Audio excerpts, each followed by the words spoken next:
like Miami. Miami, Miami, Miami, Miami, Miami, Miami, Miami, Miami, Miami, Miami, Miami, Miami, Miami. It feels like Miami. Welcome, you beautiful people, to the Heat Beat Podcast. I'm your host, Giancarlo Navas, and with me today, we have my boy Kenny Spence, co-host of Pre-Gaming. What's up, Kenny? What's up, man? What's going on? I didn't know what we were talking about today till I saw the little tweet. I'm excited to get into that stuff. I've been wanting to talk about it anyway. But anyway, how's you doing? I don't know. Chat's calling me as awkward as I was at the wedding. I felt like I wasn't awkward at the wedding. I felt like I felt like I had a good time. We saw the spin. You were the opposite of awkward at the wedding. I was drinking. I was talking to my friends. I was dancing. I was having a great time. I disagree. I disagree with you. Falls 9110. It's the most internet phrase of it. Well, welcome to the show. Yeah, Kenny had no idea what we were talking about. I kind of decided a little bit before. Today was going to be more of a thought about talking about the deadline and kind of Lumen and everything. But, you know, guys, I got to thinking. And by the way, I don't say this enough, but shout out to Blue Wire. That's our home network, man. That makes all this possible. Shout out to Blue Wire. Shout out to all the people behind the scenes that make it work. You know, Ty over at the Gyro Step does so much for our organization, and good dude. So many people that kind of make this possible. So shout out to Blue Wire and all my teammates over there. Again, we don't say that enough. I think that sometimes it feels like we're not even a part of them because we just really do our own shit. But just they're hands off in such a great way, and they let us be us, and I can't appreciate that more. So just a little shout out to them. So I wanted to talk, Kenny, bro, and I think we've talked about this a lot, like ourselves and in our group chat, but it's just something I've thought a lot about lately, and it's funny. So I had a tweet today. I'm gonna read it on air in my favorite segment, reading from Twitter. So I tweeted out, people aren't Heat fans anymore. They just want to be right and like certain players. It's just agenda Twitter everywhere. And a lot of people interpreted that as me defending Kyle Lowry, which is incredibly funny considering what I'm saying, right? In reality, it's like it was a response to, I saw people trashing Tyler for a bad game, and I saw other people saying that Bam isn't good enough on defense. And that's kind of where that started. And it's people that historically don't like those players. And and you made the face, and it's how I made the face. And in addition to all the Kyle stuff, like, they lose yesterday against the Hawks. And I don't say this often, but I implore you guys to check out the post-game show I did. I thought it was one of my favorite games of the season in kind of like a macro and micro of like what I think that he could be and what they are. And I thought I did a decent job of breaking it down. So check out that post-game show, because I think that game is indicative of a lot of good and bad of Miami. But like, Kenny, after that game, man, a lot of people were in my mentions like saying, blaming Kyle Lowry, or it's like, who didn't play. Yeah, and I was like, what? They're like, I don't understand that. Or other people asking me, legitimate people, Kenny, in my life or on Twitter or in chat saying, are you happy that they lost with Gabe starting so that it kind of cements? What kind of shit? Like, that's where we are as a fan base. Yeah, it's I don't know if you were done talking, by the way. No, I am. Yeah, no, I don't want to ramble. But yeah, so for me, and if anybody who's tuned in last season and this season, my 2 years here, there's a huge difference in the way I interact with fans. I did a lot of debating back and forth last season. Now I just don't. I have everybody blocked and muted pretty much. It's just because it's exhausting. It's just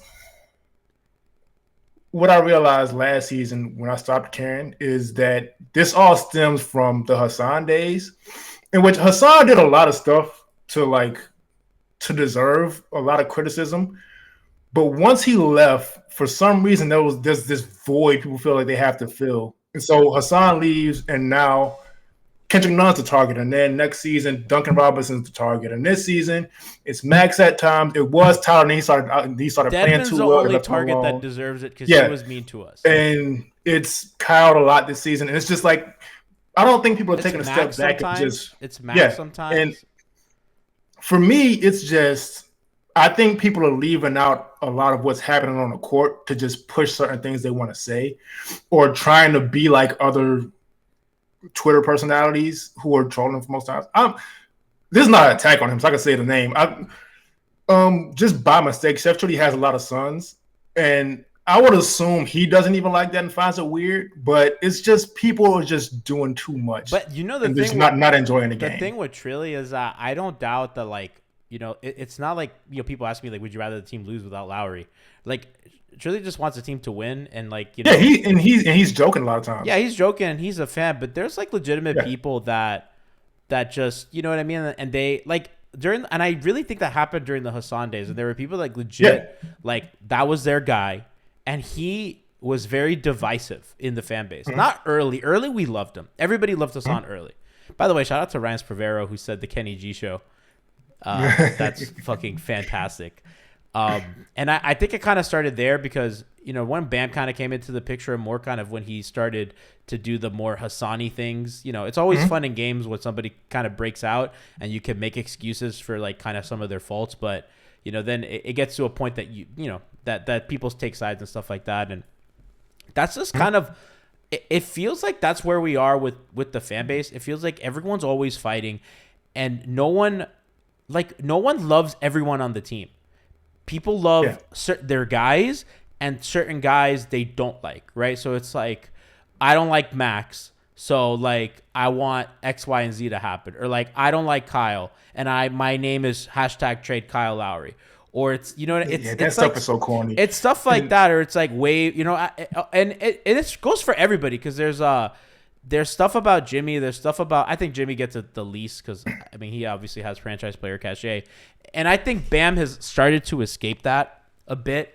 I think he's kind of playing his way out of that, but I still think we need not turn to the Milwaukee Bucks playoffs that he looked bad. What the conversations were and kind of how everybody was, and I'm not Kenny. I don't think it's for fans that shouldn't be critical of players because I think obviously we should be like I'm critical of Kyle. Like I think that he should do more sometimes, and I think and I like or I think when Tyler isn't shooting that well, I think you do a good job of saying even though bro you stand a lot, but I think you kind of like hey man like maybe that was the best move or whatever, and I just think that we it's getting to the point that. It's like clicks. You know what I mean? Like I like these dudes. I don't like these dudes. I actively root for these dudes to fail. And it's okay to not like dudes, but I genuinely feel like it's getting to I want these dudes to fail. Or I am happy when these dudes fail because I can tweet about them being bad. Yeah, and it's just and what it comes down to is most people don't know what they're watching. And so they just latch on to these things they said months ago to try to, they're not securing their knowledge of the game, which they typically don't have much of anyway. So when something does happen that may favor something they said a while ago, they want to be able to say, hey, I was right. Look at what I said. And so as far as the players, fans being divided, I've noticed also, and I don't even really defend Tyler as much anymore because one, the people who love Victor Oladipo and hate Tyler, that Venn diagram is a circle, and I don't really understand why they have to be against each other.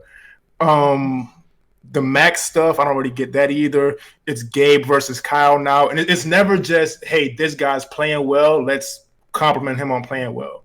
Or when a guy is struggling, say he's struggling with this, but we know what he's capable of. It's all just extremes I think to get attention just based on previous takes, and I just don't understand that because me personally, my takes, quote unquote, which I don't give a bunch of, it changes based on what I see. But what happens is when people don't know what they're watching, it's difficult to really there's still people saying Tyler doesn't compete on defense. There's still people saying just stuff about Kyle that doesn't exist anymore. There's still people that don't even watch all the games that are saying these things.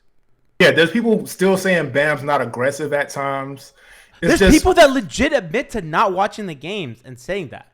And that's kind of that's the shit I'm talking about. Like that's where it is. And like Frankie's in chat making jokes. Crab is in chat making jokes. It's okay to admit the fans are smarter than Smo sometimes, I promise. This isn't rocket science. Lowry's no good. I've been saying it for years. It's time for Bam to shoot 5 threes a game. The season will remain an unmitigated catastrophe until he does so.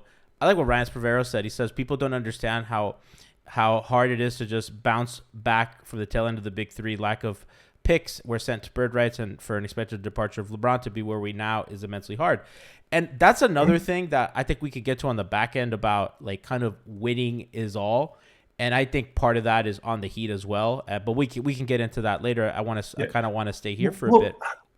I don't know about that either, because last season when the Heat were dominated, we were dealing with the same stuff.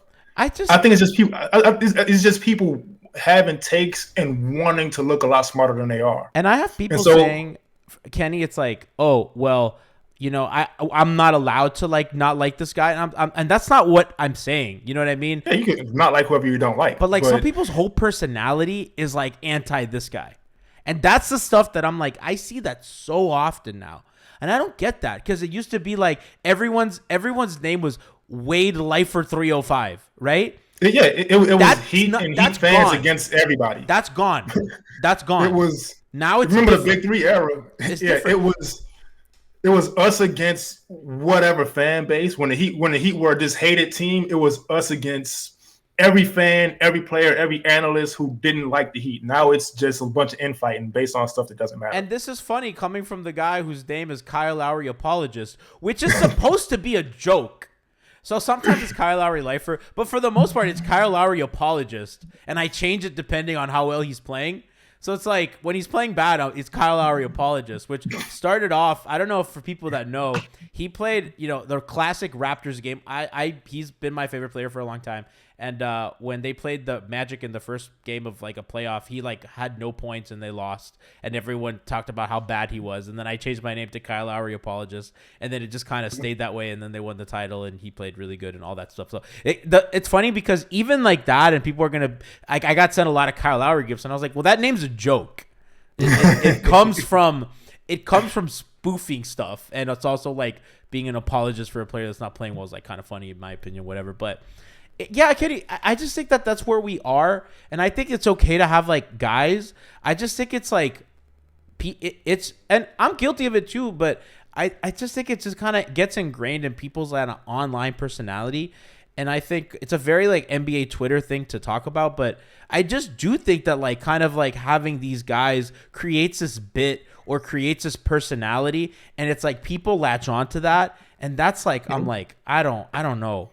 Which I also think in turn kind of fosters more hate because you see like more negativity and more hate towards certain guys. So that kind of gets inflamed. And the more neutral people are like, yeah. And you just, you know what I mean? It's kind of just like this, like, you know, imitation without origin. Yeah. Shout out to Judith Butler. But yeah, that's kind of like what I'm seeing. Yeah. It's just, I wish one, and I don't want to harp on fans too much. So I'm going to say this one thing and I'm going to just pivot to something else. But it's just one, people don't watch other teams. And so when a guy has a bad game, it's like this foreign thing. Like a good player had a bad game, he must be a bad player. But really that happens all the time. And there's that, and there's just keep coming back to it. Just people really don't know what they're watching. I think that's a part of it, and I think that fans don't. And I'm not saying that. And I've talked about this with Tiff a lot. I don't think fans have to understand the salary cap. Like that's an unreasonable thing to say. But people just say just straight up wrong shit. You know what I mean about what's happening, or we need to get rid of this guy so we can get help. And it's like, well, it's not that easy. And I think if you're going to be so loud and complaining about stuff like that, you should, like, there was a guy in my mentions complaining about Kyle. And I said, do you know that if they amnestied Kyle tomorrow, they still wouldn't have cap space to do anything? Yeah. And they're not going to until like 2025 because Jimmy, Tyler, and Bam, have very big extensions. And you know what you can't be? You can't be the organization to not give Bam the extension that he wants. You cannot be the organization that doesn't give Jimmy the extension that he wants. And frankly, some of us may not like the Tyler deal. He's playing very well. And that guy, you don't want that guy mad at you, and you don't want that guy leaving you for nothing. Right. You don't. And to the Kyle contract stuff, and I'll pivot away from fans and kind of just like mention this stuff. Because I do see that all the time. Kyle's making $30 million, but there's so much context around that contract that people either forget or choose to forget. So I'll kind of explain. So one, if you remember, the Pelicans cleared up a bunch of space to get Kyle that summer. And that's coming off the 2021 finals where he couldn't get playoffs, where he couldn't get anything done in the offense. And they needed a point guard so bad because they understood Kendrick Nunn wasn't that. And let's not forget, Gogi looked cooked. Yeah, he looked very bad that season for the most part. And so their desperate need was a point guard. And you have Jimmy's best friend, who was also the best free agent that season. People have the fantasy about Lonzo Ball, but Lonzo Ball, if you remember, the Bulls got in trouble for tampering the same time. He has not been healthy. Yeah. He has also not been healthy. And he had already made his decision. The Bulls got in trouble for that. And listen, Kenny, if they got Lonzo for like, I don't know, 20-something mil, 20, low 20s, that's probably great.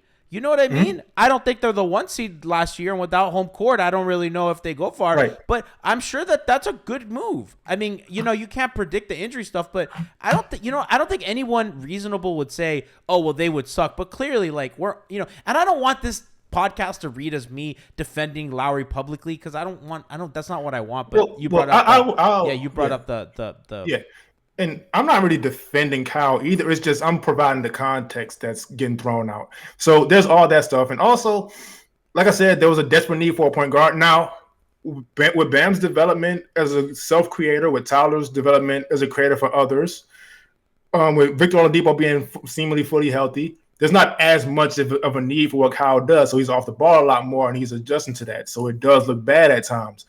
But at the end of the day, that has nothing to do with the contract he already got paid a year and a half ago. It's not super preventative. I think in conjunction with Duncan's is making it preventative. But even if you take both of those off the books, you only have like $17-ish million in space. Yeah. And that's just not really enough to make like the kind of splash that you want, right? Because you can't, when you sign a guy, you can't go over the cap unless it's a sign and trade, and that makes it more complicated because now you need salaries and stuff going out, and it makes things more difficult. And the Heat have generally liked to operate as an over the cap team because it just makes more sense given kind of their extensions and stuff like that. So again, I don't think fans should have to like know all that, but they shouldn't know that. But to the Kyle point and to the Duncan point, Duncan was coming off of 2 historic seasons, and so that deals are based on what guys do leading up to that and what the market is. And so teams were going to pay Kyle the max and give him those years. Kyle did not get the max. Not even the max, but teams were offering him the max, so he took less money to come here because he wanted more years. And you have to do that in that situation. With Duncan, he came off this historic stuff. These 2 historic seasons. Duncan was also they had his bird rights. Yeah, they had his bird rights. Yeah, he was not and so signed. It didn't really cost him anything. Correct. And so these 2 contracts that are seemingly problematic at the time they were signed, they weren't. Well, the Duncan contract, I do think the Duncan contract is fair to say that was a mistake. And but you can also defend the signing because you don't want him to leave for nothing. And you could say you should have traded him that year. They thought, and listen, that 21 season was a season from hell. But I think all of that was a COVID year where they were very, very injured and very, very sick. And you kind of talked yourself into, well, we beat the Bucks so convincingly that I think we could do it again. And if once you beat the Bucks, now you have that really favorable bracket. And I don't blame them for thinking that. I don't blame them for being a little bit presumptuous after their run. Clearly, they were right about how good this team is because this team has made the finals and made the conference finals within a season of each other. So it's not like this build is like incapable of working and it was fluky because of a bubble. So I understand their decision. In hindsight, it's right. You should have probably tried to move Duncan for stuff. That's not something that they normally do. So I defend the signing.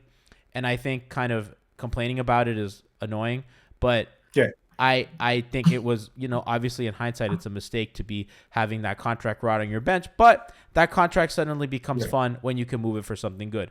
Maybe they don't. And I don't know. But I will say something, Kenny, I'll let you go.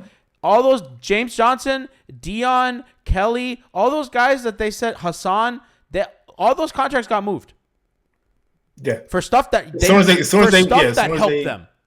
Mm-hmm. So that's all I will say. Except Tyler Johnson got moved for Ryan Anderson. That was the only contract that wasn't moved for something that could help them. And I'm not to make this I was right, because I've been complaining about people saying that I was right, but y'all fucking killed me for hating that. But that Ryan Anderson stretch provision killed them. And they might have to do that again with Duncan. That might be the deal for Duncan, might be swapping him for a similar contract that ends a little bit sooner, and then waive and stretch to create enough cap space to do something. That might be what they have to do at some point, but it is what it is. Well, go ahead. Yeah. And I don't want to keep harping on fans and stuff. So I'll just kind of share my approach to stuff. I just like to look at things from as wide of a lens as possible and with as much context as possible. And so I understand, I get this not even a bad rep. I have a reputation for being defensive of guys or whatever it is, but I just don't leave context out. And so with Kyle in his contract, I understand the circumstances behind it, and so I'm not mad at it. And with certain guys' play, I understand certain things happen sometimes. I'm looking at why these guys may be playing a certain way, and there's usually an answer right there in front of us. We just have to look at it.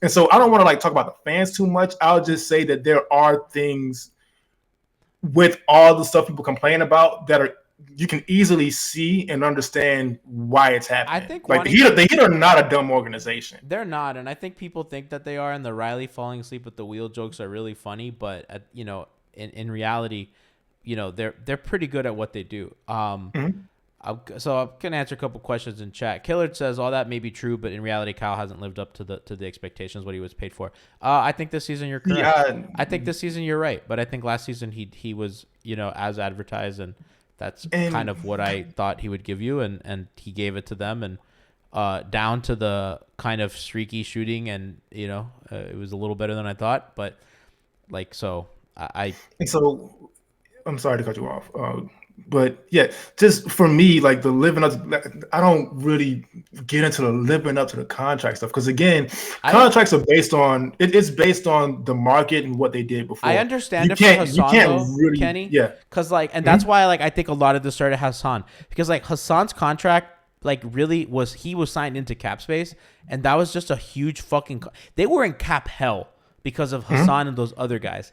They're in cap hell because of their good players. You know what I mean? So it's these other guys aren't the reasons why their cap is so fucked up. It's everybody else. Yeah, but even with Hassan, you got to remember, he was a top free agent that season. He wasn't the top Kevin Durant was, but he was a major, major deal that summer. I don't think too many people. But we can say in hindsight how a deal's a mistake. We could defend it at the time, and then we can also look back and say, and by the way, Hassan ended up getting traded for Redacted and for Mo Harkless, and then Mo Harkless was moved with a first round pick to the Clippers, and that first round pick that the Clippers got from us was one of the ones in the Paul George trade, and that's the first round pick that has really fucked Miami's. So sometimes those bad deals that you move fuck you over later. You know what I mean? Yeah. So, but the thing I'm saying is, looking at players' contracts and how they're living up to it, quote unquote, in hindsight, just doesn't make a ton of sense to me, because that's just not what they're signed based on. It's based you can't go into negotiations you know what, I'm gonna lowball you because I think the season after next you may not play that well, especially in a situation like Kyle's where you desperately need somebody at that position. Nobody goes into negotiations like that. It's not something I really like. I think Tyler gets killed a lot on the timeline. I think that I think he deserves kind of heat sometimes. But I also think that people just relish in kind of his demise, and they just don't like him. Yeah. And I get looked at as the Tyler defender, whatever it is, and this show really does read at us. This show started as and it just devolved into us defending our guys. This is not no. Because by the way, Kenny, I'm gonna let you go, but I want to clarify something. if they have to trade Kyle, and if it makes him better, I'm for it. And I even told Hot Take Harry on the timeline, if you can move Kyle for 2 wings that are good and that could help you, I think 100% you do that, as long as it doesn't kind of compromise your cap space in past Jimmy's extension, because Kyle's contract expires when Jimmy's extension hits, and that's a supermax extension. With that, you don't want to get too close to the hard cap, because that really prevents you from doing anything at all. So, they're very careful with that. So if you can move him for some wings to give you flexibility, I'm for it. I just wanted to clarify, because I go ahead, Kenny.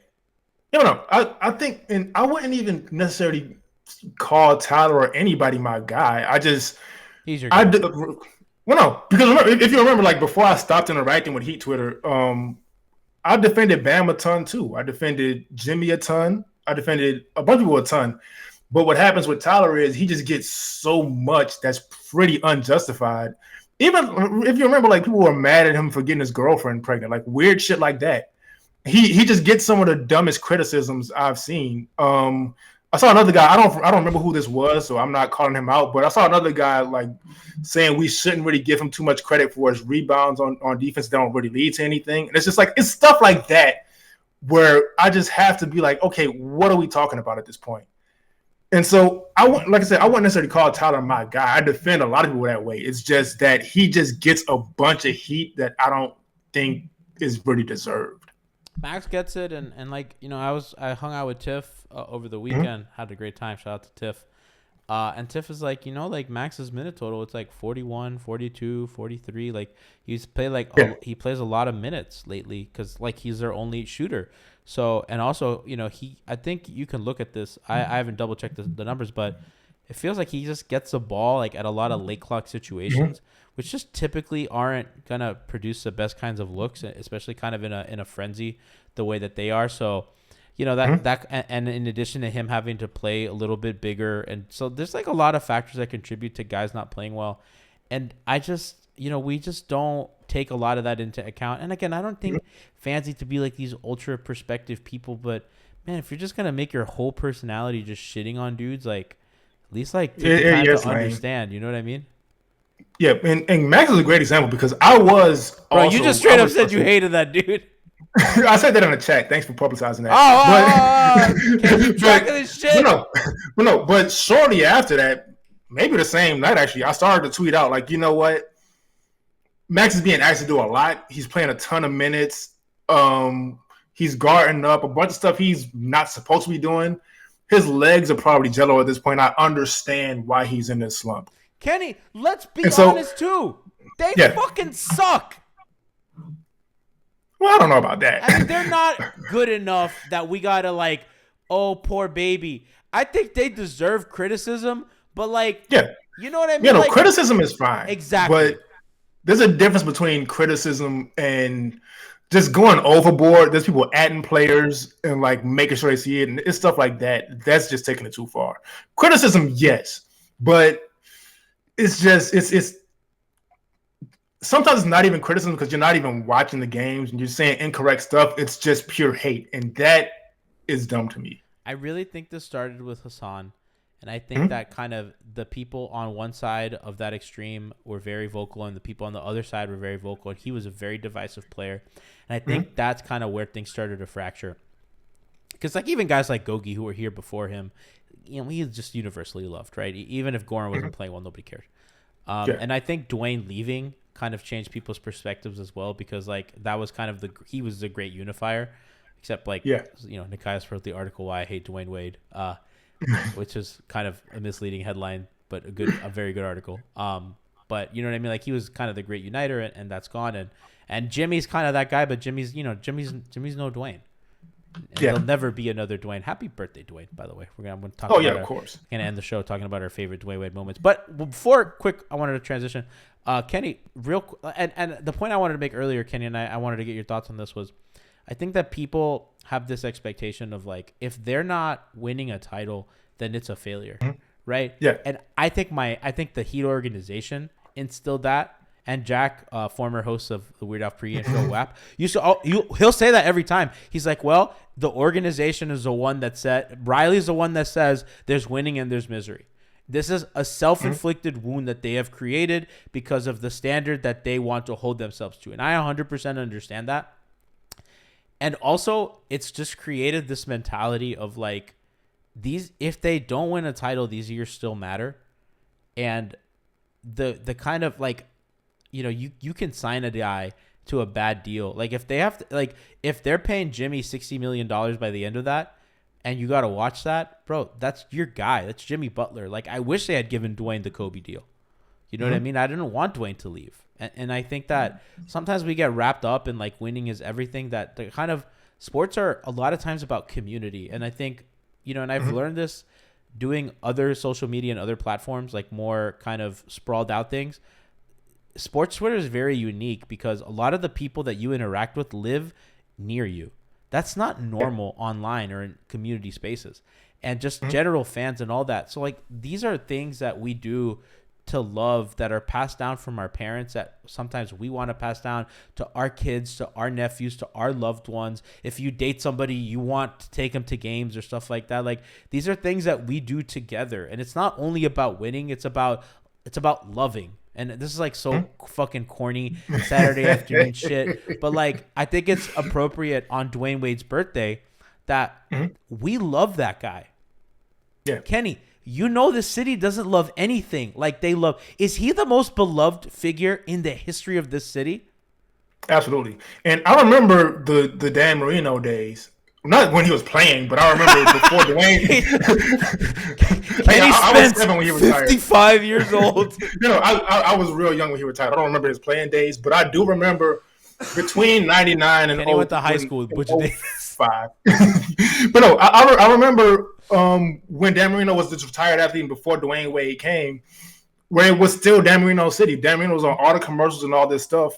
And Miami is still a football city. Dwyane, and I remember going into 05, 06, it just you felt the shift in the city. We're like, all right, it's Dwyane Wade's town now. Before they won the championship, and those are some great moments. And so I say all that to say, no, nobody is loving the city like Dwyane Wade in any genre of anything. Kenny, you know what my favorite Heat team is ever?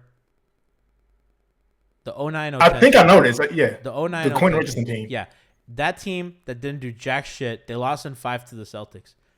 And one of my favorite sports games ever was Dwyane's Game 5 against Boston, where he just hit a bunch of threes and started yelling at his hand and totally traveled, stepping back off a Joel Anthony offensive rebound. Like, I love that game. And that team wasn't playing for anything. That team literally was, hey, let's wait for 2010. Those dudes... Q Rich was signed to like a 1-year deal. Like all these dudes were fucking here to leave. You know what I mean? Yeah. And well, actually, go ahead, finish. No, go. So actually, what's interesting is because I consume nothing but basketball content pretty much. So they actually asked Quentin Richardson to come back. They did. I talked to him on 5 Reasons a long time ago when I co-hosted with Ethan, and but he was offered more by the Magic. They offered him I think it was more years. They didn't have the money because they gave the MLE to Miller. So, yeah. But, yeah, man, I think my favorite team is 06. He regrets it, by the way. He said he wished he had stayed here. He said, I would have gotten so many open shots. He's like, I should have. Yeah. But, yeah, man, it's just Dwyane Wade gave us so many great moments, and I'm thankful that I started watching basketball the year before he was drafted. So I watched the entire thing come. Like I remember him, and I should not admit this on a Heat platform, but I remember like watching a draft, being 10 years old. I really wanted TJ Ford, and they drafted Dwyane, and I was like, Riley wanted Kaman. Thank God that didn't happen. I really they drafted Dwyane. I was like. I didn't understand it because they had Eddie Jones. Eddie Jones coming off of 18 points per game. I was looking at the game that detailed already at 10 years old. Like I didn't understand it, and I didn't think he could play point guard. But then what happened is they showed the little draft comparison, and they said Steve Francis. I was like, you know what I meant. And that was That's a polarizing player nowadays, Kenny. He shouldn't be. Steve Francis was great, but I was disappointed in the Wade draft pick for all of 15 seconds, and then I was excited about it. No, that guy. I've talked about this a lot. Like that's the only person that's made Miami on time to anything was his last game. They tried to trick us, and I still remember his first game back as a Bull. It was a really weird day because it was the day after Trump got elected, so it was like a very weird vibe in the city, and just in general, I think it was just a very weird vibe for a lot of people. And I just remember that arena was just filled with people fucking crying when that guy came out. Like, this man that none of us know meant so much. Bro, Kenny, we grew up with that guy. Like, not just like we grew up watching him. Like, that is a person that's a man that grew up before our eyes. And we grew up alongside of him. We saw that man go through the most messy public divorce, all the horrible things, and to becoming a great father, an advocate for the disenfranchised, for Black lives, for trans lives, for so many. Like, we've seen this like as we're growing up. Like, Kenny, I'm 30. You know what I mean? It's like, what, Dwayne's like 10 years older than me. Like, I've grown up alongside this person, and it was such a unique experience to have that I don't think we think about enough or we appreciate enough. Yeah, it's amazing. Yeah, and so the thing, like, he got drafted when I was 10, and he retired when I was 26, somewhere around there. And so it's just like we really did grow up with this guy, like from childhood idol like stuff. And so it's just Dwyane means the world to Miami and Heat fans and all that stuff. It was great to like see him be. It's always good to see him celebrated, but especially today, like, I didn't know his birthday was coming up. I feel like he got it a little more today than he has in a long time. Yeah, I feel like today's felt a little different, which I'm glad because he deserves it. Last thing I'll say, and then we'll get to our favorite Dwyane moments. We were gonna talk deadline, but we're running out of time, and I'd rather celebrate Dwyane than talk about the trade deadline.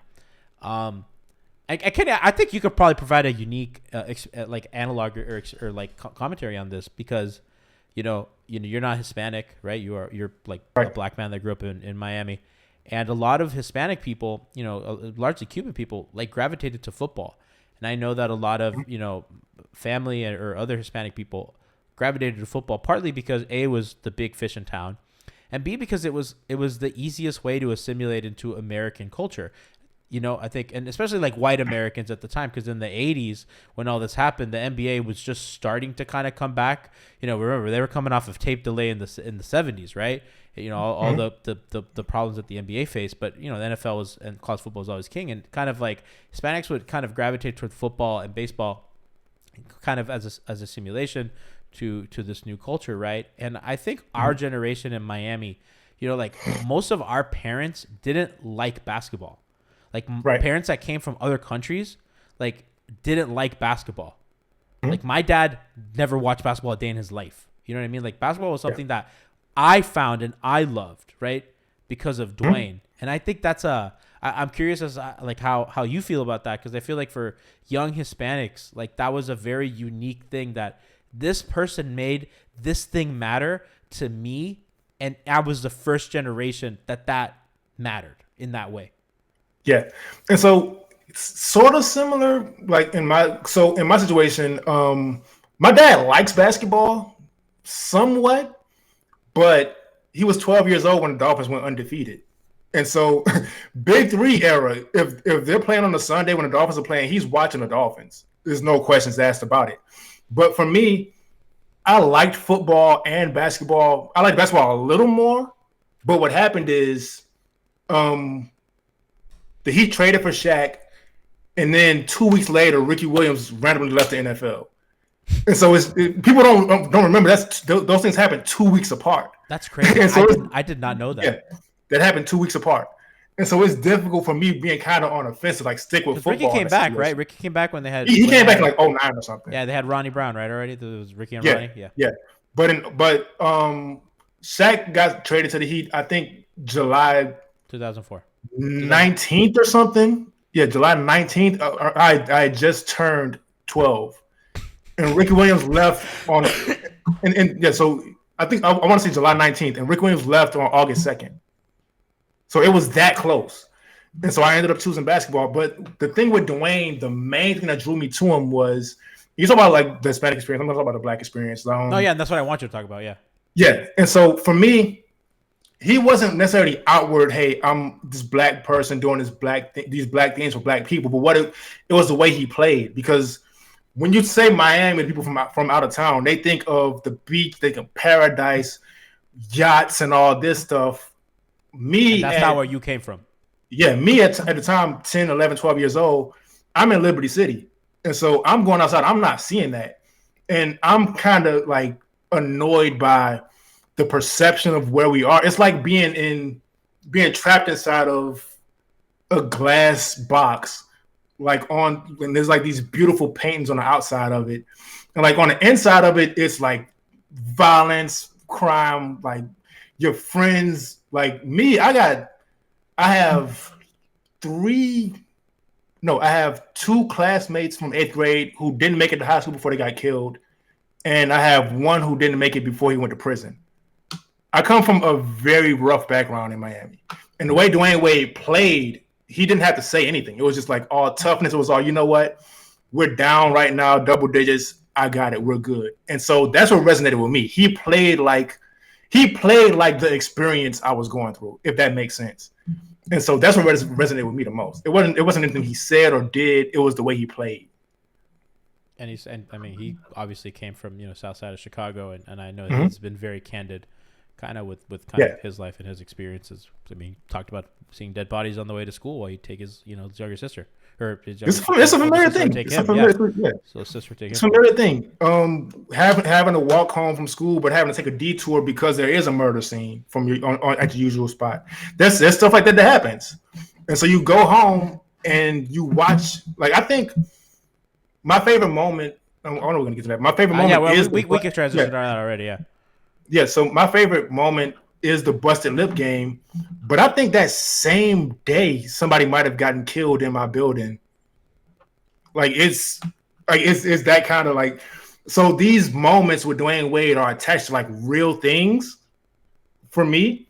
And so that's why he means that much. It's not necessarily just basketball. It's just like, it was an escape to watch somebody play that well for your team, play that tough, represent that much, and kind of escape from the stuff you're dealing with outside. I'm asking you your favorite play. Is there like a single, maybe one or two of your favorite? So my favorite play is when he went behind Pavlovic's back and threw the lob to Shaq. That was sick. I was watching that game with my dad and my brother, and if you remember, the commentary said Dwyane Wade was fouled, no call. And so me and my brother thought that's what happened, but my dad was like, "Oh!" And he threw the lob, and then we saw the replay, and me and my brother was just like stunned by he pulled it off in an NBA game. And so that's my favorite Wade play. What's yours? It's tough. So there's two that comes to mind. One that's a bit of a nerd play is the block on Tyson Chandler in the finals in 2011, where Dwyane is trailing. They run a pick and roll for Chandler and I think maybe Jason Kidd, and Chandler's kind of rolling to the rim. Chandler's already at the semicircle. Dwyane is a step back. Dwyane is so fast that he recovers, gets in front of Chandler at the rim, blocks him, goes coast to coast, and scores on the other end. It was the most. It was like, oh my God, this guy's better than LeBron, right? It was like, because they were on the same team, and one guy was a shell, and that's the kind of shit that Dwyane Wade was doing to keep them alive. And it's a play that I don't think a lot of people think of, and maybe most people can't visualize. But I saw like Haters versus Heats, one of the fucking best accounts out there. Check him out on IG and on Twitter, like true fucking pillar of the community. He put like a mix of like all Dwayne's like blocks and plays this shit today, and that one wasn't in it. It's like most people don't think of that one.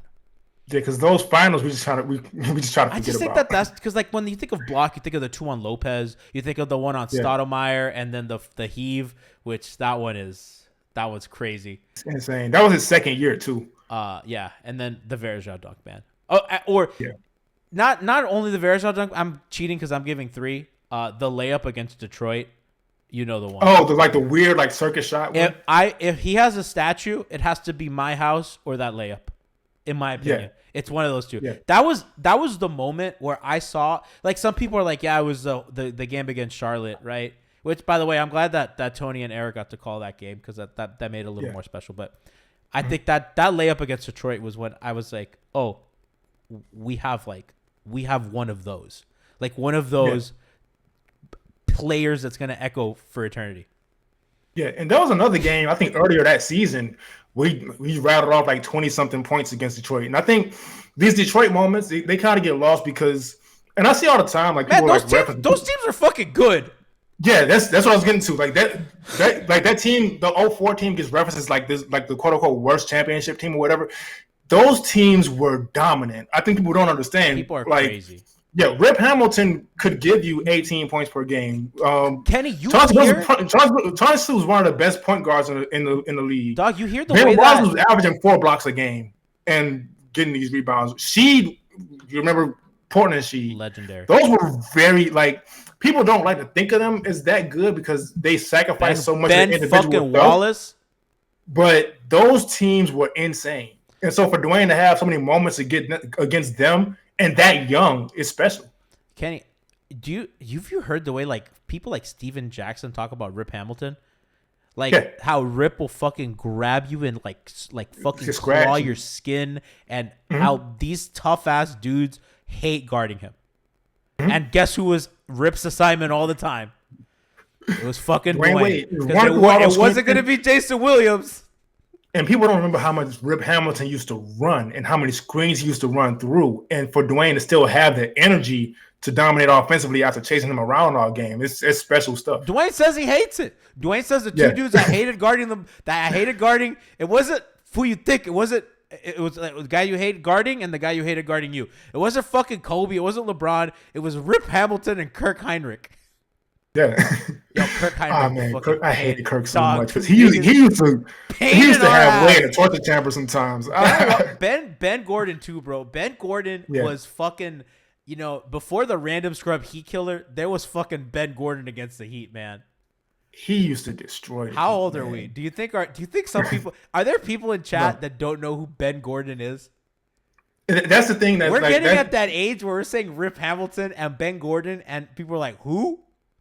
Yeah, that's the thing that throws me off. I think somebody told me the other day, like they didn't really get a chance to see Wade play in his prime, and I was like, "Whoa!" Oh, people say that about Shaq, bro. There was a point at the end of Shaq's career that like people knew Shaq as like this like kind of like loafing buffoon, and I'm like, oh man, they don't. You have no idea. Yeah, bro. And even the Heat version of Shaq, he was really good that first year. People don't remember Laker Shaq. I mean, even bro, fucking Shaq in 04 was like second in MVP voting. You know what I mean? Like that's what I'm saying. Like he was still very good, but you want to talk about Ken? You want to talk about some shit? That championship team in 06 had a center rotation of Zoe and Shaq. Zoe is your backup center. like Miami can't fucking live with their backup center. They have fucking Orlando. They had Zoe. Man. God, man. And those finals, we didn't even bring up the finals, but people don't remember. Shaq played very poorly in those finals, and that's when it started to look like, you know what? Avery Johnson, you know, has talked about that. That was the plan, you know. I will say, because I watched that game 6 recently, Shaq wasn't giving you anything on defense either. He just wasn't even trying. Shaq stopped giving you stuff. Bro, Shaq quit on defense in the Laker years. They didn't even care. Yeah, but Alonzo Mourning, and I know it's not the Alonzo Mourning show, we're giving credit to Dwyane Wade, but Alonzo Mourning was way more important to that championship than people give him credit for. Him, UD, like I understand, we're honoring Wade, and we are honoring Wade. Wade did all the scoring, but if it's a Wade versus Dirk battle, I don't know if we had the same result. It was Wade, and then UD and Zoe and James Posey, they had Dirk in hell. That was such an old school team because like those dudes do all the fucking dirty work for like for Dwyane to shine, and they fucking and UD would. I'm sure UD would commit crimes for Dwyane. Like, you know what I mean? Like, that's he said on other podcasts, crimes have been offered to be committed to Dwyane turned it down.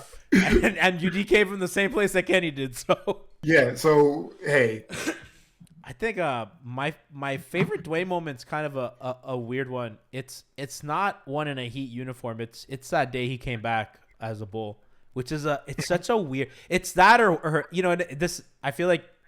You know, we've talked about all the stuff that he did back then, but 2 moments really stand out are for important reasons. Are that game when he came back as a Bull. I remember Justice had the foul, and that was fun. You could tell Justice was when he left, but you know that was a legitimate community moment where I think a lot of people needed him that day. like I needed him that day. You know what I mean? Like that was a horrible day for me, and I needed him, and he was there in a super corny way the day that I needed him most, and providing a joy that I think a lot of people needed, and that was special. And what he kind of always done. And then the other one. Go ahead. The other one was no. You want to touch on that? No, because I have one also. The other one was his game back. His first game back was against the Bucks, and then his second game was against the Sixers, and it was after the Parkland shooting when he hit the game winner over Simmons. Oh yeah. With the young man who was buried in a Dwyane Wade jersey, and he had the kid's name on his shoe, and that guy's ours forever. I can't believe I'm crying out here talking about Dwyane Wade. But that guy's ours forever, man. Like I love my city, I love this community, and that guy represented what it is to be from here, even if he wasn't, better than anybody. And that's just bigger than basketball, and that's why like some shit's more important than winning.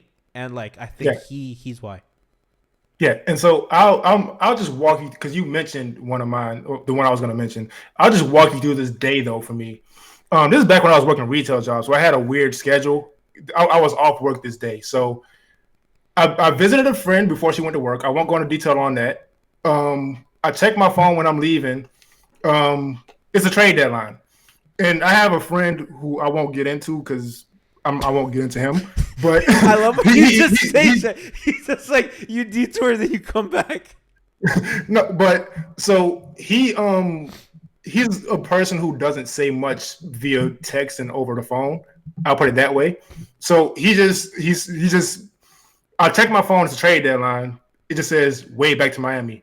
Period. And I think it's a group chat. I think it's a joke or something. Then I check. Woj said it. Like the Cavs traded way back. Give George Sedano the proper credit. That man broke the story. Yeah. Well, credit to George. Credit to Sedano. I was busy visiting the friend I visited earlier on that day. But so I checked tickets right away. Tickets are still cheap at the time because matter of fact, it wasn't announced that he was going to play that night yet. Yes, we didn't know. We didn't know. Yeah, we didn't know yet. I bought the ticket just in case. Yeah. Damn. I bought the ticket just in case. Then they announced it. The prices skyrocketed, but I had mine secured already. So I go, and remember they had like the player intro. And so I'm in the arena early. Everybody's early. So what happens is they show little stuff in the arena, like before games when the team's in the tunnel. So the team's in the tunnel, right? And you see like in the background, the back of Wade's head, the crowd erupted. No, this city doesn't care about anything like that, bro. Yeah, the crowd erupted at the back of his head. So they run out to warm up. Crowd erupts again. Every Wade layup in warm-ups, the crowd sounded like he hit a game winner in the finals. Amazing, man. And so game starts, he's on the bench. Maybe 30 seconds into the game, the crowd is chanting, "We want Wade." And so he finally walks to the scores table.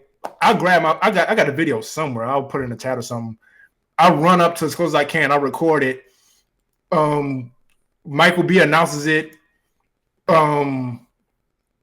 He says his name. Crowd goes crazy. He goes in. He gets a block. Remember, he didn't do much that game. He got a block. Huge deal.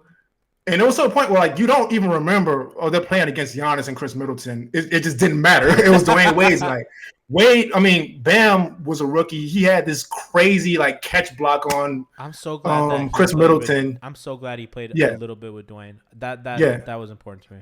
Yeah, and Bam, there's this whole thing like we wanted Bam to play and all that stuff. Bam had a great showing that night. That didn't even matter. It was Wade's night. It was Wade's night, and so that's my favorite moment that I witnessed in person.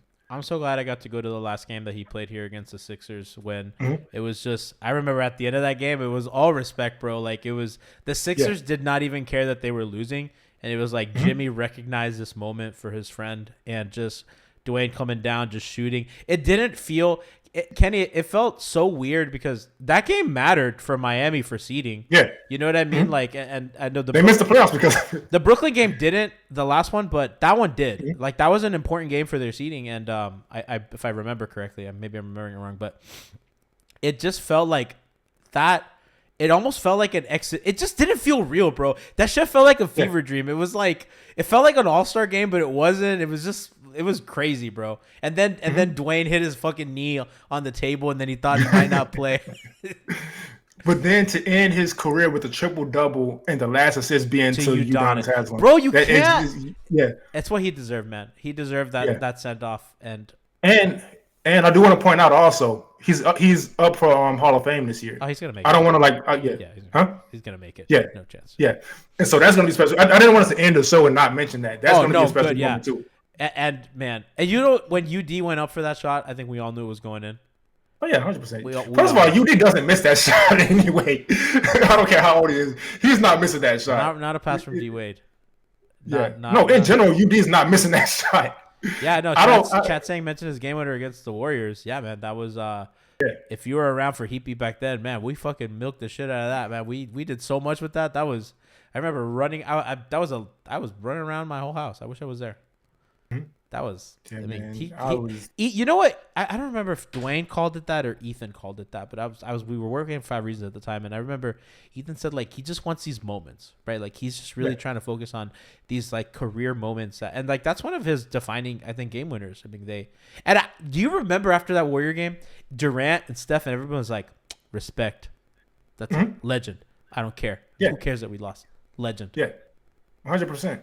And there's like a small moment. Like I hope people end up remembering as Bam starts to ascend.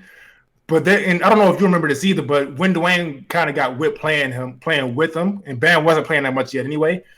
But Wade would just throw these crazy no-look lobs just to challenge Bam to see if he could catch him. That was special for me to see too. And I think that's one of those things that's going to become more valuable as Bam gets better and better and becomes a bigger star. That little moment right there is going to become more valuable to people as it starts to get posted. Wade was like, he would just get into the paint and just like over his shoulder, just probably not even know where the rim is, to see if Bam can catch it. And so I think that was great for me to see. Something a note we can end on is I think that a lot of us thought that Justice would be kind of this curator of culture, right? Kind of this, a guy that took it very serious. I mean, a lot of people don't, and it kind of, to bring this full circle, Winslow with another guy that you were either with him or against him, and it was a culture war of like Justice better or Bustus, right? All that. And, you know, he was a guy that, for better or for worse, took very seriously kind of what it meant to be a Heat player, what this organization meant, and to carry the torch of culture. And I talked to him a lot about it. You know, that was the season that I got to cover him, you know, pretty closely. And that was something that he took seriously. And playing with Dwyane meant a lot to him. He was very hurt when Dwyane left. When Dwyane came back, it meant a lot to him as well to kind of be that guy. And in reality, it's been Bam. And I think Bam playing with him, that mattered a lot for just the long-term outlook of this franchise. I think that mistake Riley made, I think you see in all his decisions after that, I don't think he's ever going to do that again. That's why he gave Bam the extension before he had to. It's why he's not fucking around with Tyler and Jimmy. I think, you know, even in his old age, I think he learned a lesson, and Mickey as well. And, you know, for Bam to have Dwyane and Udonis, and I know a lot of people shit on UD, and probably he probably stayed a couple seasons too long. I do think him being here helps kind of Bam in that transitionary role of being like, you know, when Jimmy's not here, and Jimmy's just like culture personified, you know what I mean? Like that's just how that man's built.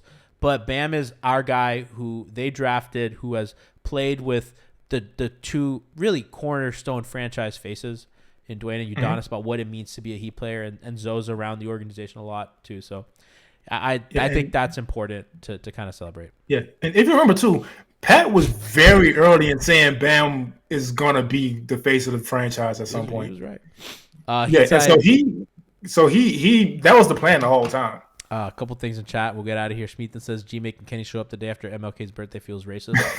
Heatside says, you know, after they mentioned the Golden State game winner, said that was Dwayne's real goodbye. Schmeathan then responds, "We're all waiting for G's goodbye." Goodbye, everybody. See you tomorrow. Remember, hangover time. Pre-gaming 7:30. Game starts at 8. Hangover time. Following that for Heat Pelicans at 8 p.m. We'll see you there. I'm sure that everyone's gonna make fun of me that I cried on air, and that's gonna be hilarious. I love y'all, and we'll catch up tomorrow for Heat Pels, hoping for a win and hoping we can stop agenda pushing.